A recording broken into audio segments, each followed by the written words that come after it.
BJP जिंदाबाद BJP जिंदाबाद আজকে রাস্তা রোকো চলছে চলবে চলছে চলবে আজকে রাস্তা রোকো চলছে চলবে চলছে চলবে এক দাবি এক বলো বলো বলো শুনবা এক দাবি পুলিশ তুমি উঠতে চড়ো তৃণমূলে ঝান্ডা ধরো তাই তো বলে আজকে নির্যাতিতার সুবিচারের দাবিতে ভারতীয় জনতা পার্টির লড়াই আন্দোলন চলছে বিজেপি জিন্দাবাদ জিন্দাবাদ জিন্দাবাদ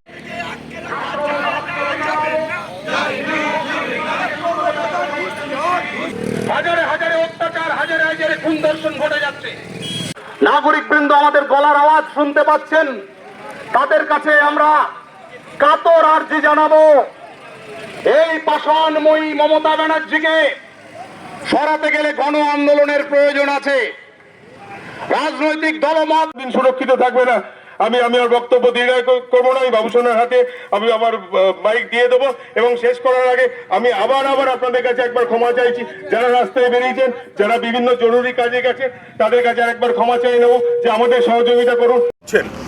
দেখুন এই কর্মসূচি আজকে নয়, এই কর্মসূচি আমরা 2 তারিখও মহকুমা শাসকের অফিসে আমরা বিক্ষোভ দেখিয়েছি, তার কাছে ডেপুটেশন দিয়েছি। 4 তারিখ আমরা ব্লক অফিসে প্রত্যেকটা বিডিও সাহেবের কাছে আমরা ডেপুটেশন দিয়েছি। এই কিছু বিষয়গুলো নিয়ে অভয়ের বিষয় তো আছে, এটা অর্গানাইজ ক্রাইম তো এর মধ্যে আছে। ভরসা আছে মনে হচ্ছে কোনোভাবে। দেখুন এজেন্সিকে আমি একটাই কথা বলবো যে আরও ফাস্ট করতে, এনাফ ইজ এনাফ। আমি কোনো এজেন্সির বিরুদ্ধে কথা বলছি না। পুলিশ ফোর্সের কাজ দেখিয়ে দিয়েছে। সিবিআই আসারই দরকার ছিল না, সিবিআই তো আসারই দরকার ছিল না। ওখানে একটা অর্গানাইজড ক্রাইম হয়েছে যেখানে একটা ডিপার্টমেন্ট জড়িয়ে, যে ডিপার্টমেন্ট ফোন করে অভয়ের বাবা মাকে বলছে যে মেয়ে সুইসাইড করেছে আপনারা আসুন, কারা বলছেন? ডাক্তাররা বলছেন। উপস্থিত হয়েছেন নদিয়া দক্ষিণ সাংগঠনিক জেলা ভারতীয় জনতা পার্টির সভাপতি, রানাঘাট উত্তর পশ্চিম বিধানসভা কেন্দ্রের জনপ্রিয় বিধায়ক শ্রী পার্থসারথী চট্টোপাধ্যায় মহাশয়। চাই অভয়াকাণ্ডের বিচার চাই। দোষীদের আড়াল করছো কেন মমতা ব্যানার্জি? জবাব দাও। ধর্ষকদের আড়াল কার স্বার্থে পুলিশ প্রশাসন? জবাব দাও। আমাদের দাবি এক, দফা এক, ধর্ষকদের আড়াল করা মুখ্যমন্ত্রীকে পদত্যাগ করতে হবে। ধর্ষকদের সমর্থনকারী মুখ্যমন্ত্রীকে পদত্যাগ করতে হবে। এই কর্মসূচি আমাদের না, সারা রাজ্য জুড়ে চাকা বন্ধ কর্মসূচি দেওয়া হয়েছে রাজ্য থেকে, ভারতীয় জনতা পার্টির রাজ্য থেকে, সেটাই আমরা পালন করছি।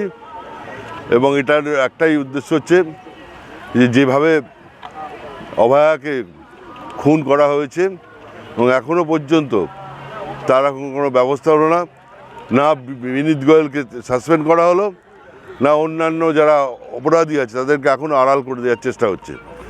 তার পরিপ্রেক্ষিতেই আজকে সারা রাজ্য জুড়ে 2 ঘন্টার চাকা বন্ধ আমরা পালন করছি। এবং এই চাকা বন্ধে আমরা জানি সাধারণ মানুষের হয়তো কিছু অসুবিধা হবে, এটা ঠিকই, কিন্তু তবু মানুষ কিন্তু আমাদের সঙ্গে আছে। মানুষ আমাদের সঙ্গে আছে বলেই আমরা এতদিন ধরে আন্দোলনটা চালিয়ে যাচ্ছি। এবং এই আন্দোলন আমাদের শুরু হয়েছে গত 9 তারিখ থেকে, এবং দফায় দফায় ধর্ণা হয়েছে। এবং যে ধর্ণার অনুমতি দেয়নি পুলিশ, কিন্তু মহামান্য উচ্চ ন্যায়ালয় থেকে আমরা অনুমতি পেয়েছি। এবং দ্বিতীয়বারের জন্যে আমরা অনুমতি পেয়েছি আরও 11 দিন ধরে কলকাতার বুকে ধর্ণা অভিযান চলবে। সেই ধর্ণা অভিযানে আমরা জেলা থেকে নিশ্চিতভাবে সেখানে আমরা যাব, সেখানে